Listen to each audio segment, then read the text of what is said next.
When Jon Stewart takes aim, he rarely misses. And on a recent episode of The Daily Show, Meghan Markle was the bullseye. With biting satire and a tinge of exhausted disbelief, Stewart ripped into the much-hyped but critically mauled Season 2 of With Love Meghan's latest Netflix passion project turned public spectacle.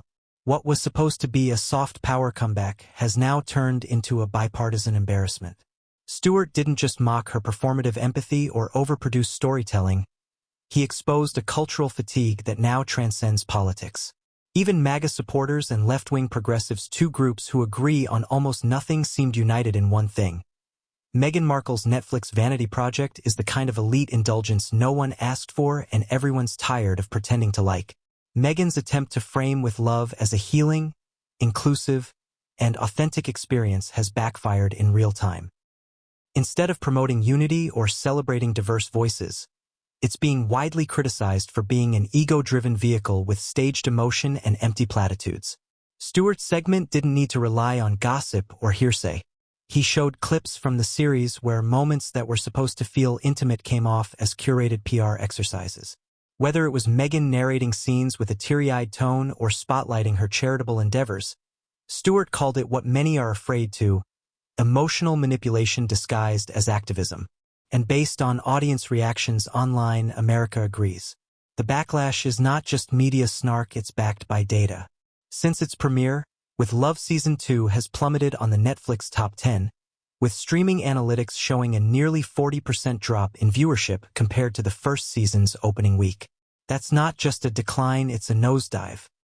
Even liberal-leaning critics from The Atlantic and Slate have published harsh reviews, calling it sanctimonious storytelling that mistakes privilege for perspective.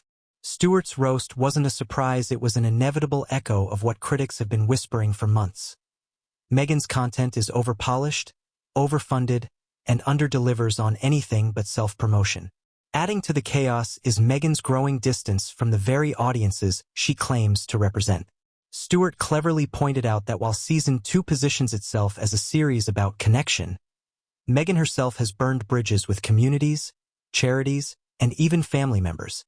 The show's tone-deaf release amid global conflicts, economic unrest, and rising social division only reinforces the narrative that the Duchess is operating in a bubble of curated compassion, not genuine concern. And viewers are no longer buying what she's selling.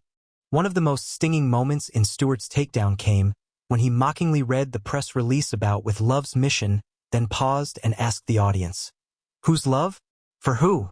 The rhetorical jab landed with force, because despite its branding, the show isn't about the people, it's about the person. Meghan, her brand, her voice, her struggles.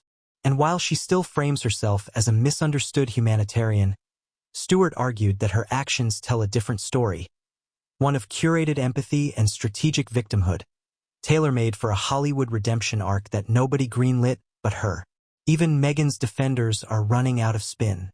When someone like Jon Stewart, a progressive icon, openly roasts her project, it signals a turning tide. For years, criticism of Meghan was too often dismissed as racism, misogyny, or right-wing propaganda. But that defense crumbles when the same progressive voices who once gave her the benefit of the doubt begin to question her intentions and execution. And with The Daily Show joining that chorus, the fallout isn't just reputational, it's cultural. She's lost the room. And not just any room, the one she once counted on for unwavering support.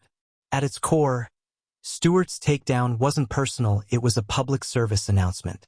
A warning shot to content creators, influencers, and public figures who believe style can substitute for substance. Meghan Markle's Netflix presence is quickly becoming a case study in how not to handle post-royal reinvention.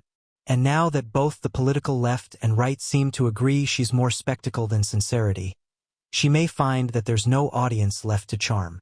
Not in the UK, not in Hollywood, not even on streaming platforms she once dominated. Jon Stewart did what few have dared.